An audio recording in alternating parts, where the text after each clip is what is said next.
Hello friends, welcome to your own channel daily stock. तो आज हम बात करने वाले एक ऐसी कंपनी के बारे में जो कि मैन्युफैक्चर करता है ग्रेफाइट को, कार्बन को। ऐसी मैन्युफैक्चरिंग कंपनी है जो कि जिसकी जो पेरेंट ऑर्गेनाइजेशन है वो द एमरल्ड कंपनी लिमिटेड, और इसकी मार्केट में बहुत ज़्यादा सब्सिडरीज भी पाई जाती है। उसमें से एक का नाम है ग्रेफाइट इंटरनेशनल, बीवीसी, कॉन्ट्रेडरी नंबर पर GmbH, ग्रेफाइट कोवा GmbH और कार्बन फाइनेंस लिमिटेड नाम की इसकी मार्केट में बहुत सारी सब्सिडरीज भी वर्क करती है। और ये कंपनी फाउंड हुई थी 1962 में। तो ऐसी कंपनी का हम full analysis, that is fundamentally as well as technically company का फुल एनालिसिस करेंगे आपको, ताकि आपको पता चल सके कि आपको इस कंपनी में निवेश करना चाहिए या नहीं। अगर आपको इस कंपनी में निवेश करना चाहिए तो आपको किस तरह का इन्वेस्टमेंट आपको इस कंपनी में करना चाहिए, लॉन्ग टर्म, शॉर्ट टर्म, या किस तरह का आपको ट्रेड इसमें लेना चाहिए। तो उन सब चीज़ों के बारे में हम बात करेंगे। तो आपको बता दूं कि अगर अभी तक आपने हमारे इस चैनल को, दैट इज डेली स्टॉक को, अभी तक आपने सब्सक्राइब नहीं किया तो चैनल को जरूर सब्सक्राइब कर दीजिएगा, ताकि हम आपके सामने हर कंपनियों का अच्छा से अच्छा एनालिसिस ला सके। So without wasting any further time, let's begin. So Graphite India Limited is engaged in manufacturing graphite electrodes, graphite equipment, steel, glass, ऐसी बहुत सारी जो भी ग्रेफाइट के रिलेटेड कोई भी चीज़ें जो मार्केट में प्रोड्यूस होती है, तो वो जो बिजनेस होता है वो ग्रेफाइट इंडिया के द्वारा मार्केट में किया जाता है। एज वेल एज मेन इसकी इंपॉर्टेंट बात मुझे ये लगी क्लियर, बहुत सारे जो पाइप्स होते हैं जो कि बहुत ही कम ग्रेफाइट के बने जाते हैं मार्केट में, वो भी ये मार्केट में बनाता है। That is graphite pipes as well as graphite की जो टैंकी या टैंक्स जो होता है मार्केट में, वो भी ये कंपनी बनाती है। अब कंपनी के बारे में बात करें तो इस शेयर का, दैट इज अभी करंटली इसकी जो मार्केट प्राइस चल रही है उसके हिसाब से इसका जो पी रेशियो निकल कर आता है वो बहुत ही ज़्यादा है। दैट इज 111.55 का इसका पी रेशियो, जबकि सेक्टर का पी है सिर्फ 31.3। तो आप इसको देख के आप बोल सकते हो कि करंटली ये कंपनी का जो शेयर है मार्केट में बहुत ही ज़्यादा प्रीमियम वैल्यूएशन पे है, और अभी आपको इस शेयर में निवेश नहीं करना चाहिए। As per the P ratio के हिसाब से आपको अभी इस शेयर में निवेश नहीं करना चाहिए। बात कर ले इसके पीबी रेशियो के बारे में, that is price to book value, तो वो सेक्टर के पीबी से थोड़ा कम है। That is a good indication. But अगर आप देख सकते हैं कि जो कि P ratio, that is price to earning ratio के हिसाब से देखें तो बहुत ही ज़्यादा डिफरेंस उसमें आपको देखने को मिला। दैट इज सेक्टर पीबी अगर हम देखें तो वो है 3.15, जबकि इसका पीबी रेशियो है सिर्फ 1.10। और सेक्टर डिविडेंड यील्ड की बात करें तो वो भी ज़्यादा है इन कंपैरिजन टू इस शेयर का जो डिविडेंड यील्ड मार्केट में निकल कर आता है वो है 0.77%, जबकि इसके जो सेक्टर्स है, तो मतलब ये जो कंपनी जिस फील्ड में काम करती है उसके जो भी सेक्टर में जो भी कॉम्पिटिटर्स है उसका सेक्टर डिविडेंड यील्ड कितना है, 1.26%। बात कर ले इसकी मार्केट कैपिटलाइजेशन के बारे में, तो इसकी जो मार्केट कैपिटलाइजेशन है वो ऑलमोस्ट 5,000 करोड़ प्लस हो चुकी है। That is number of share जितनी मार्केट में ट्रेड हो रहा है उसके साथ जो भी इसका करंट प्राइस है, तो इसका वो मार्केट कैपिटलाइजेशन आपको उसका देखने को मिल जाए 5,000 करोड़। अब अगर अभी तक आपको पी रेशियो और पीबी रेशियो का मतलब नहीं पता हो तो उसका लिंक हमने डिस्क्रिप्शन में डाल रखा है, तो उधर जाकर आप P ratio as well as PB ratio का मतलब देख सकते हो। अब हम कंपनी के रेवेन्यूज और प्रॉफिट को कंपेयर कर लेंगे पिछले कुछ सालों से। तो कंपनी ने मार्केट में किस तरह का परफॉर्मेंस दिया हुआ है वो बहुत ही इंपॉर्टेंट होता है कोई भी इन्वेस्टर्स हो उसके लिए। दैट इज अगर हम देखें कि 2017 से लेकर 19 तक कंपनी का जो ट्रेंड था वो बहुत ही अच्छे खासे ट्रेंड में, दैट इज डबल ट्रेंड भी आप उसको बोल सकते, दैट इज 1.55 थाउजेंड करोड़ के रेवेन्यू से 3.35 थाउजेंड करोड़ का रेवेन्यू, और 3.35 थाउजेंड करोड़ के रेवेन्यू से 8.06 थाउजेंड करोड़ का कंपनी का रेवेन्यू हो चुका है। That is almost double two double. But इस साल पेंडेमिक सिचुएशन होने के कारण या और अदर फैक्टर्स होने के कारण जो कंपनी का जो रेवेन्यू है वो ऑलमोस्ट बहुत ज़्यादा डिक्लाइन हो चुका है, ऑलमोस्ट हाफ से भी कम हो चुका है। कंपनी का जो रेवेन्यू था वो इस साल हो चुका है 3.26 थाउजेंड करोड़ रुपीज़, जो कि पिछले साल ही कंपनी ने जो प्रॉफिट किया था वो था 3.39 थाउजेंड करोड़ रुपीज़, जो कि इस साल जो कंपनी का रेवेन्यू है वो भी पिछले साल के प्रॉफिट से बहुत ही ज़्यादा कम है। तो बहुत ही नेगेटिव इंडिकेशन कंपनी ने अभी दैट इज रिसेंटली दिया हुआ है। दैट इज ऑल दो जो सिचुएशन है वो पेंडेमिक की है, बट कंपनी को थोड़ा तो अच्छा परफॉर्म करना चाहिए, ऐसा मेरा मानना है। आपका भी कुछ और मानना हो सकता है। बट पिछले साल जो कंपनी ने रेवेन्यू जनरेट किया था वो बहुत ही ज़्यादा था, debt was 8.06 thousand crore rupees, जो कि इस साल घटकर हो चुका है 3.26 थाउजेंड करोड़ रुपीज़ का। जो कि कंपनी ने पिछले साल जो प्रॉफिट जनरेट किया था वो था 3.39 थाउजेंड करोड़ रुपीज़, जो कि इस साल घटकर हो चुका है 0.04 थाउजेंड करोड़ रुपीज़। बट फिर भी हम कंपनी के और कोई बहुत अदर फैक्टर्स भी देखेंगे ताकि आपको पता चले कि इन फ्यूचर कंपनी अच्छा कर सकती है या नहीं कर सकती है। So moving to the promoter holding, तो सबसे अच्छी बात यह कि कंपनी जो प्रमोटर होल्डिंग है मार्केट में वो बहुत ही ज़्यादा अट्रैक्टिव है। That is total promoter holding है शेयर की 65.34%, that is more than 50%. That is a good indication for the company. Mutual fund holding है इसके अंदर 1.34%, domestic holding that is DII की होल्डिंग है इसके अंदर 4.80%, फॉरेन इंस्टीट्यूशनल इन्वेस्टर्स या फिर एफआईआई की होल्डिंग है 6.83%, और अदर पार्टी या रिटेल इन्वेस्टर जो भी इसके अंदर निवेश करते हैं या स्विंग ट्रेडिंग के लिए या लॉन्ग टर्म ग्रोथ के लिए, तो उसके अंदर इसका जो इन्वेस्टमेंट है वो है 23.02%।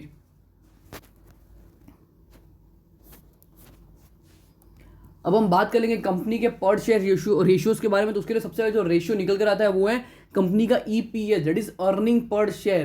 कंपनी किस तरह की मार्केट में जो प्राइस है करंटली उसके हिसाब से अर्निंग किस तरह से कर रही है वो आपको बताएं। ईपीएस, अगर ईपीएस भी अगर समझ लो आपको कंपनी का इंक्रीजिंग ट्रेंड में मिले तो कंपनी के लिए बहुत ही ज्यादा पॉजिटिव इंडिकेशन होता है।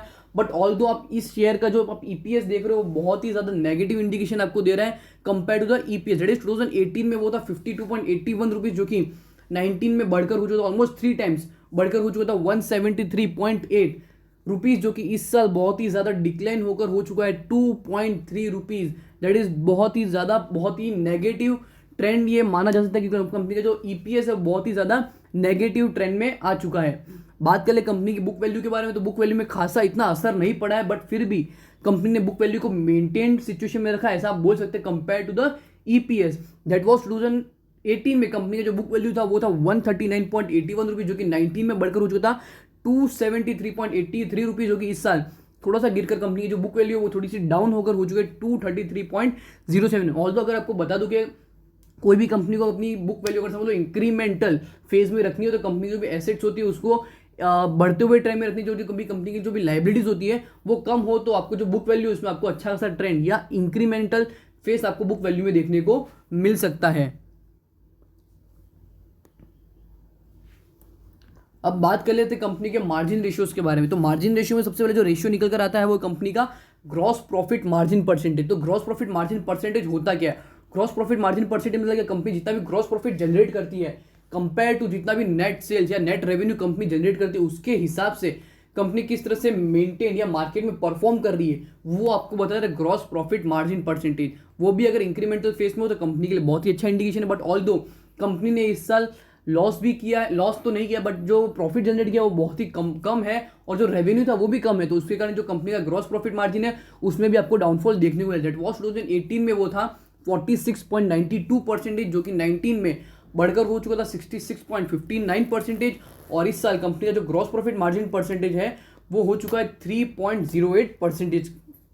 बात कर ले कंपनी के ऑपरेटिंग मार्जिन परसेंटेज या फिर ऑपरेटिंग प्रॉफिट मार्जिन परसेंटेज के बारे में, तो कंपनी की जो भी डेली के जो भी प्रोसीजर्स या डेली के जो भी कैश के जो भी सर्कुलेशंस होते हैं कंपनी के अंदर, तो वो कंपनी किस तरह से मैनेज कर पा रही है वो आपको होता है कंपनी का ऑपरेटिंग मार्जिन परसेंटेज। अगर वो भी इंक्रीमेंटल फेस में हो तो कंपनी के लिए अच्छा इंडिकेशन। दैट वाज 2018 में वो था 45.34%, जो कि 19 में बढ़कर हो चुका था 65.79%, और इस साल कंपनी का जो ऑपरेटिंग मार्जिन परसेंटेज निकल कर आ रहा है वो हो चुका है 1.41%।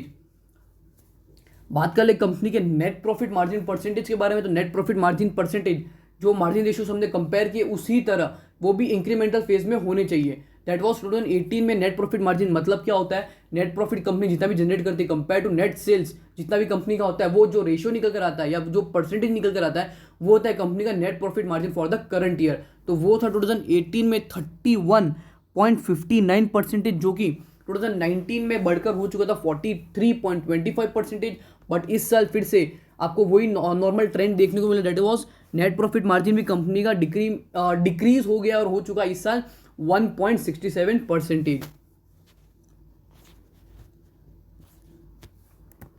बात कर लेते हैं कंपनी के रिटर्न रेशियोज के बारे में। तो रिटर्न रेशियो में सबसे पहले जो रेशियो निकल कर आता है वो है कंपनी का रिटर्न ऑन नेटवर्थ या रिटर्न ऑन इक्विटी परसेंटेज। इसका मतलब क्या होगा? कंपनी जो भी मार्केट में इक्विटी शेयर होल्डर्स है या जो भी निवेश करते हैं कंपनी के अंदर फॉर बेटर रिजल्ट या बेटर ग्रोथ के लिए, तो उसके ऊपर कंपनी कितना परसेंटेज ऑफ प्रॉफिट जनरेट कर पा रही है। उनके जितने भी मार्केट में इक्विटी शेयर होल्डर्स हैं उसके ऊपर समझ लो मार्केट में इक्विटी शेयर होल्डर्स उनके 100 करोड़ की, तो 100 करोड़ के ऊपर कितना percentage of profit company generate कर पा रही है वो आपको बताता है रिटर्न ऑन नेटवर्थ या रिटर्न ऑन इक्विटी परसेंटेज। तो वो भी कंपनी का 2018 में था 37.77%, वो बढ़कर हो चुका 2019 में 63.46%, और इस साल जो कंपनी का रिटर्न ऑन नेटवर्थ परसेंटेज है वो आपको डिक्रीमेंटल फेज में आपको देखने को मिल रहा है और हो चुका है कंपनी का return on net worth percentage 0.98%, that is again a negative indication for the company.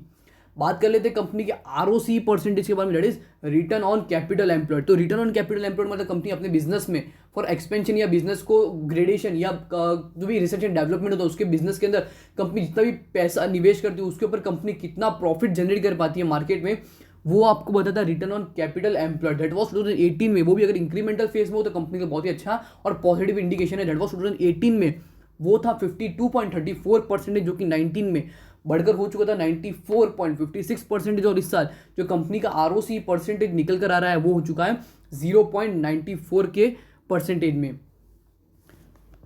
बात कर ले कंपनी के रिटर्न ऑन एसेट्स परसेंटेज के बारे में, तो रिटर्न ऑन एसेट परसेंटेज माने कि क्या, कंपनी के मार्केट में जितने भी एसेट्स हैं उसके ऊपर कंपनी कितना परसेंटेज ऑफ प्रॉफिट जनरेट कर पा रही है, वो आपको पता है रिटर्न ऑन एसेट परसेंटेज। कोई भी निवेशक या कोई भी इन्वेस्टर या एनालिस्ट होता है कंपनी में अगर निवेश करता है लॉन्ग टर्म के लिए, तो कंपनी के अंदर वो क्या देखेगा, कंपनी के जितने भी मार्केट में एसेट्स है उसके ऊपर कंपनी कितना परसेंटेज ऑफ प्रॉफिट जनरेट कर पा रही है। तो बहुत ही ज़्यादा इंपॉर्टेंट फैक्टर होता है कोई भी एनालिस्ट के लिए या कोई भी म्यूचुअल फंड हाउस के लिए।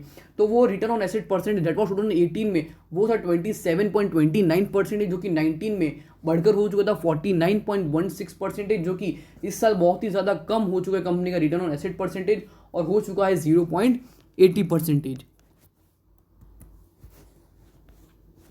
बात कर ले कंपनी के लिक्विडिटी रेशियो के बारे में, तो लिक्विडिटी रेशियो में सबसे पहले जो रेशियो है वो है करंट रेशियो। करंट रेशियो होना चाहिए आइडियली 2:1 के रेशियो में, बट उससे ज़्यादा हो तो कंपनी के लिए बहुत ही खतरनाक बात या फिर नेगेटिव इंडिकेशन होता है कंपनी के लिए, क्योंकि करंट रेशियो भी कंपनी को मेंटेन करना पड़ता है।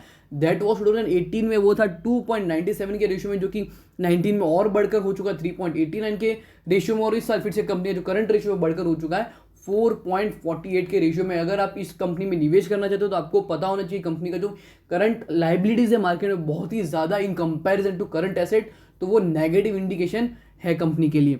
बात कर ले कंपनी के क्विक रेशियो के बारे में, तो क्विक रेशियो आइडियली होना चाहिए 1:1 के रेशियो में, बट उससे ज़्यादा भी हो तो कंपनी के लिए अच्छी बात होती है, क्योंकि कंपनी की जो भी शॉर्ट टर्म फाइनेंसेस होते हैं वो कंपनी अच्छी तरह से मैनेज कर पाती है अपने क्विक रेशियो अगर ज़्यादा हो तो। दैट वॉज 2018 में वो था 2.14%, जो कि 19 में बढ़कर हो चुका था 2.39%, और 2020 में जो क्विक रेशियो निकल कर आता है वो हो चुका है 2.82 के रेशियो में।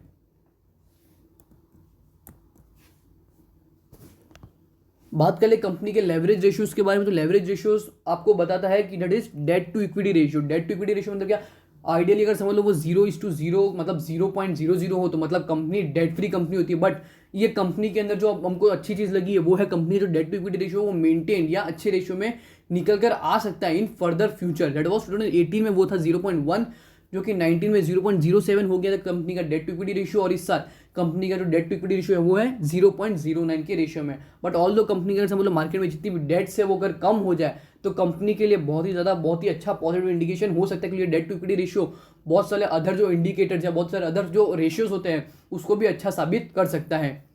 बात करें कंपनी के इंटरेस्ट कवरेज रेशियो के बारे में, तो इंटरेस्ट कवरेज रेशियो अगर इंक्रीमेंटल फेस में हो तो कंपनी के लिए अच्छी बात होगी। कंपनी जो भी लाइबिलिटीज या डेट्स होते हैं या बोरविंग्स होती है मार्केट में वो उस पर जो इंटरेस्ट पेमेंट होता है वो कंपनी किस तरह से कर पाती है वो आपको बताता है कंपनी का जो इंटरेस्ट कवरेज रेशियो है वो। तो इंटरेस्ट कवरेज रेशियो 2018 में कंपनी का था 183.3%, जो कि 19 में बढ़कर हो चुका था 444.96%, और इस साल कंपनी का जो इंटरेस्ट कवरेज रेशियो है वो बहुत ही ज़्यादा गिरकर हो चुका है 2.47% पर। बात कर ले कंपनी के ग्रोथ रेशियोज के बारे में, तो ग्रोथ रेशियो में सबसे पहले हम कंपेयर करेंगे कंपनी का that is CAGR, that is compound annual growth return. Company compoundly किस तरह से मेंटेन मार्केट में चल रही है। दैट वाज स्टूडेंट अगर सेल्स अगर हम कंपेयर करें that is average of the 3 years, that was 2018 में वो था 24.06%, जो कि 2019 में बढ़कर हो चुका है 72.45%, और इस साल फिर से जो कंपनी का CAGR है वो गिरकर हो चुका है 28.21%। बात करें CAGR comparing to the net profit of the average of the 3 year, that was 2018 में वो था 161.68%, जो कि 19 में बढ़कर हो चुका था 244.92, और इस साल जो कंपनी का net profit CAGR compare to the 3 years जो निकल कर आता है वो है -9.69% पर, जो कि नेगेटिव इंडिकेशन है, क्योंकि कंपाउंडली कंपनी अच्छा परफॉर्म कर रही है मार्केट में, तो कंपनी के लिए अच्छा खासा इन्वेस्टमेंट हो सकता है फॉरेन इन्वेस्टर्स। अब जो कि इंपॉर्टेंट फैक्टर निकल कर आता है वो एक कंपनी का जो मार्केट में अभी करंटली जो शेयर है मार्केट में कितने पे ट्रेड हो रहा है, that is closing to the Wednesday. आज मार्केट में ये टोटल 8% यह शेयर गिरा है, दैट इज बहुत ही ज़्यादा यह शेयर गिरा है, ऑलमोस्ट 21.35 रुपीज़ शेयर गिरा है। कंपनी का 5 ईयर हाई देखे तो वो है 1127 रुपीज़, जो कि बहुत ही ज़्यादा बड़ा आंकड़ा आपको देखने को मिल रहा है। दैट वॉज, अगर आप करंटली भी अगर शेयर में निवेश करें, अगर आप लॉन्ग टर्म या 5 ईयर का अगर हाई देख के अगर आप इस शेयर में निवेश करते हो तो इसका 5 ईयर हाई आपको ऑलमोस्ट 5 या ऑलमोस्ट आपको 100 नहीं 200 300% डिस्काउंट पे आपको ये शेयर मिल रहा है। बट आपको करंटली शेयर में निवेश करना चाहिए या नहीं? अगर आप लॉन्ग टर्म इन्वेस्टर हो या नॉर्मल स्विंग ट्रेडिंग भी करते हो तो आप इस शेयर को 220 या 210 के लेवल के नीचे अगर आप ये शेयर आपको टूटते हुए मिले तो आप इस शेयर में इन्वेस्टमेंट कर सकते हो। कंपनी का जो भी हमने फंडामेंटल जो भी टेक्निकल था वो रेशियो तो मैंने आपके सामने बता ही दिया ताकि आपको पता चल सके कि आपको इसमें लॉन्ग टर्म निवेश करना है या शॉर्ट टर्म निवेश करने के लिए। इस साल सिचुएशन थी पेंडेमिक की, तो उसके कारण बहुत सारे बिजनेस फ्लॉप भी हुए और बहुत सारी कंपनी ने घाटा भी किया है। बट उसके थ्रू आप ऐसा नहीं बोल सकते कि ये कंपनी खराब है। अगर इन फ्यूचर या इन फर्दर ईयर या नेक्स्ट क्वार्टर में अगर समझ लो कंपनी अच्छा परफॉर्म करती है तो कंपनी का शेयर में अगर आप निवेश करना चाहते हो तो आप इस शेयर में निवेश कर सकते हो फॉर लॉन्ग टर्म पर्पस भी, क्योंकि कंपनी जो मार्केट में काम करती है वो बहुत ही अच्छा काम करती है। बट फिर भी अगर आप इस शेयर में निवेश करना चाहते हो तो आपको अपने जो फाइनेंशियल एडवाइजर होते हैं उससे आपको ज़रूर पूछना चाहिए कि आपको ग्रेफाइट इंडिया लिमिटेड कंपनी में आपको निवेश करना चाहिए या नहीं। बट फिर भी हमने जो भी कंपनी का जो फंडामेंटल था, जो भी कंपनी का टेक्निकल था, वो मैंने आपके सामने रखा है। तो होप करता हूं कि आपको ग्रेफाइट इंडिया लिमिटेड कंपनी का जो हमने अभी एनालिसिस किया वो आपको अच्छी तरह से समझ आ गया हो कि आपको किस तरह से इसमें इन्वेस्टमेंट करना है। आपको अगर समझ लो और भी कोई भी कंपनी का अगर आपको अगर एनालिसिस चाहिए हो तो हमें कमेंट सेक्शन में जरूर बताइएगा ताकि हम आपके सामने उस कंपनी का भी एनालिसिस ला सके। अगर आपको वीडियो जरूर अगर सच्ची में अच्छी लगी हो तो आप इसको लाइक करिए और अपने दोस्तों के साथ जरूर शेयर करिएगा। और हमारे चैनल को अगर आपको पसंद आया हो, हम हर कंपनियों का एनालिसिस करते हैं ताकि आपको पता चल सके कंपनी फंडामेंटली टेक्निकली मार्केट में किस तरह से ट्रेड कर रही है और किस तरह की ट्रेंडिंग मार्केट में है, कंपनी की जो भी पोजीशन है मार्केट में वो किस तरह की है, वो हम सब कंपनी के बारे में बताते हैं। तो अगर आपको वीडियो अच्छी लगी तो लाइक शेयर और अपने दोस्तों के साथ जरूर शेयर करिएगा। Thank you.